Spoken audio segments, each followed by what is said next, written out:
Olá, aqui é o professor Vítor Araújo e vamos falar agora de propriedades da integral dupla. Então, uma propriedade importante é que toda a função contínua é integrável. Então, se eu tiver função de duas variáveis contínua, ela é integrável.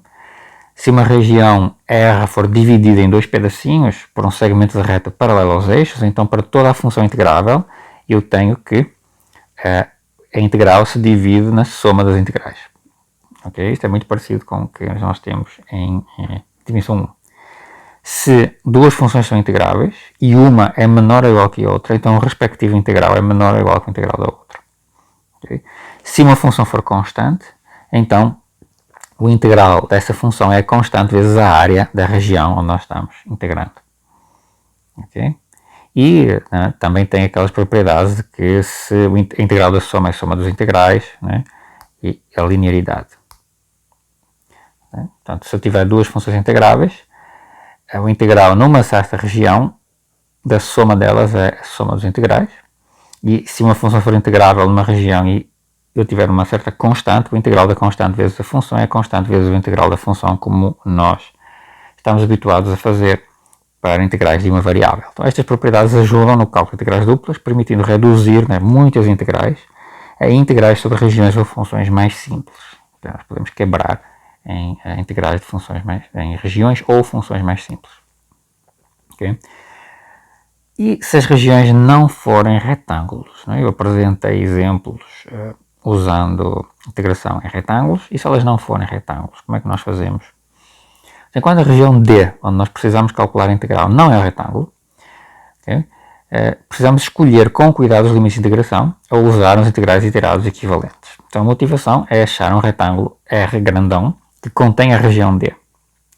E aí nós fazemos o quê? Nós observamos que o integral em D vai ser o integral em R, no tal retângulo, de uma função, que nós vamos chamar f' neste caso, que é a função que é igual à função f no D, que é igual a 0 fora do D.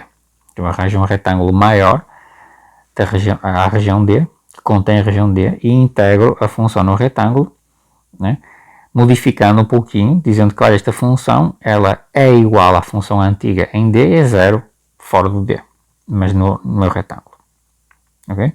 E depois nós precisamos de determinar os limites de integração de acordo com a ordem de integração escolhida. Okay? Precisamos de fazer umas estimativas aqui com cuidado. Por exemplo, vamos considerar aqui dois casos particulares muito importantes e depois vamos usar isto em várias combinações. Vamos tomar as chamadas regiões elementares. Imaginem que vocês têm aqui uma região chamada X simples e aqui uma região chamada Y simples. O que é uma região X simples? Uma região simples nas abscissas é uma região que pode ser escrita como uma região do plano entre o gráfico de duas funções, em cima e em baixo, e por outro lado entre duas retas x igual a x igual a b. Então eu tenho aqui um lado termina na reta x igual a, na reta vertical x igual a, outro lado termina na reta vertical x igual a b, e a parte superior e a parte inferior são gráficos de duas funções, que eu aqui escrevi φ1 e φ2. Então isto é a área, isto é a região do plano entre o gráfico de φ1 de x e o gráfico de φ2 de x e entre x igual a x igual a b. Isto é uma região dita x simples. Analogamente, eu tenho, no caso do y, uma região y simples, que é uma região que está entre y igual a c e y igual a d e limitada pelos gráficos de funções ψ1 de y, x igual a ψ1 de y e x igual a ψ2 de y. Okay? Uma região x simples, uma região y simples. Okay? Aqui formalmente, x simples é a região com x entre a e b e o y entre φ1 de x e φ2 de x, e a região y simples é uma região com y entre c e d e o x entre ψ1 de x, ψ1 de y e ψ2 de y. Um exemplo aqui, o disco de raio 1 centrado na origem, ele é x simples e y simples. Eu posso escrevê-lo como uma região entre x, para x igual a menos 1, entre menos 1 e 1, né? E o y entre φ1 menos raiz de 1 menos x quadrado e o φ2 sendo igual a raiz de 1 mais x menos x quadrado. Ou eu posso escrevê-la como a região dos y entre menos 1 e 1, né? E o x entre psi1 igual a menos raiz de 1 menos y quadrado e psi2 raiz de 1 menos y quadrado, que é esta parte azul. Portanto, a parte preta é azul e o y de menos 1 e 1, e aqui entre o azul e o vermelho, né, com o x de menos 1 a 1. Esta é uma região que é ou x simples ou y simples, consoante a gente queira usar uma ou outra ordem de integração, de fato. O que é que isto simplifica o que é que isto implica para as integrais duplas? Bom, se eu tiver uma região x simples, né, temos aquelas funções φ1 e φ2 que definem a região, né, e o que nós vamos fazer é usar o φ1 e o φ2 como os novos limites de integração. Eu vou fazer um integral de a até b em x e dentro dele eu faço um integral de φ1 de x a φ2 de x, né, para cobrir toda esta região. Okay? Então o que nós vamos fazer é que o integral da região D, né, ela é um integral no retângulo, neste retângulo azul, e na prática o que ela fica no final é o integral de c até d da função f' em y e ab dx, em que o c e o d, né, são dois valores aqui que permitem fazer este retângulo, mas isso também não interessa. O que interessa realmente é esta parte final. Esta é a parte formal para nós montarmos a integral, mas no final o que nós ficamos é com isto aqui. Integral de a até b dx do integral de φ1 de x a φ2 de x f de x, y, dy.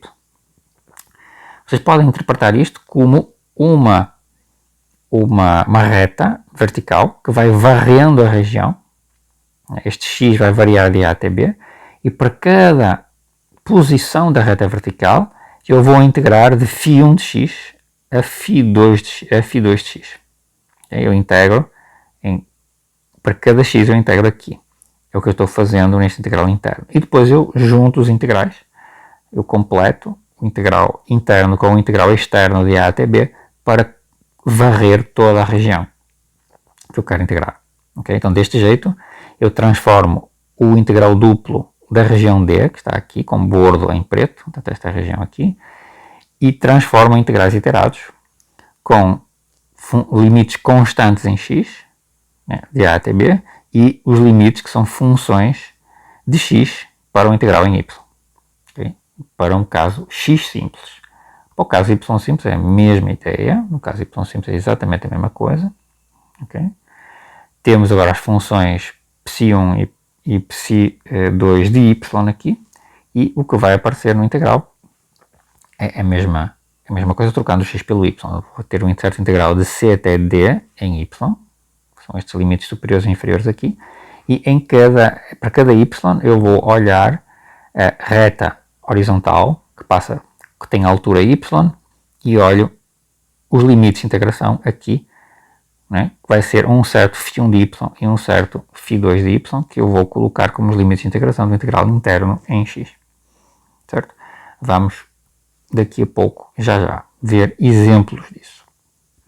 Por exemplo, calcula o integral de x mais y, da função x mais y, na região D, que é dada por o x entre 0 e 1 meio e o y entre 0 e x quadrado, para cada x, né? Então é claro que a região é x simples, né? Eu tenho o x entre duas constantes e tenho o y entre duas funções. Então é uma região x simples, o AB é o intervalo de 0 a 1 meio, o φ1 é a função constante igual a 0 e o φ2 é a função x quadrado. Então, o integral duplo vira o seguinte integral, de 0 até 1 meio em x, e dentro o integral de 0 até x quadrado em y. Primitivo aqui em relação a y, tenho esta expressão, e agora aplicando o teorema fundamental do cálculo, os limites de integração vão de 0 até x quadrado. Substituo É preciso ter muita atenção na escolha dos limites de integração e na substituição aqui. Muita atenção para não fazer confusões. Eu substituo agora o y por estes valores. Obtenho esta expressão. Primitivo de novo agora em relação a x e faço a substituição habitual para chegar no resultado final. Ok? Outro exemplo. Calculo o integral de 0 até 1 de x ao cubo até x quadrado da função xy. E aqui tem dy dx. E esboça a região de integração. Então está aqui o x quadrado, está aqui o x ao cubo em vermelho. Então é a região entre estes dois. A região de integração está aqui entre estas duas curvas. E calculamos a integral na ordem dada, né? Então temos a integral de x ao cubo x quadrado xy dy na parte de dentro. Primitivamos em y. Substituímos os valores de integral, obtemos esta expressão, primitivamos em x, substituímos os limites de integração e obtemos o resultado final. Okay? Vamos agora fazer um exercício interessante que nos vai mostrar que a ordem de integração vai dar, não muda o resultado final, mas pode ficar muito mais complicada de calcular se nós a trocarmos. Mude a ordem de integração no integral anterior. Temos o integral de 0 até 1, de x ao cubo x quadrado, xy dy dx. E já esboçamos a região de integração. E agora vamos mudar o integral, vamos mudar a ordem. Então eu tenho agora que começar com y. Tenho que observar agora o seguinte, o y vai de 0 até 1, né? Porque os integrais aqui, né? A região em y vai de 0 até 1. E para cada y, né? Eu preciso ver estes dois limites de integração. Ora, aqui tem o y igual a x ao quadrado, aqui tem o y igual a x ao cubo em vermelho, portanto, se eu quiser inverter, então este ponto, para cada y, corresponde a uma raiz de y no x, e este ponto aqui, para este y, corresponde à raiz cúbica de y como um x, né? Então, são estas as funções que vão dar os limites de integração na integral iterada com a ordem invertida. Portanto, a gente vai ter que o integral que nós tínhamos, ele vira o integral de 0 até 1 em y do integral de raiz de y, raiz cúbica de y em x. Okay? Certo? Então, estas expressões aqui são um pouco mais complicadas de lidar do que as anteriores. Tá? Então, vamos ver que trocar a ordem de integração por vezes simplifica muito o cálculo integral. Okay? Por isso, saber trocar a ordem de integração é uma habilidade que pode ser muito, muito útil. Okay? Veremos isso em mais uns exemplos.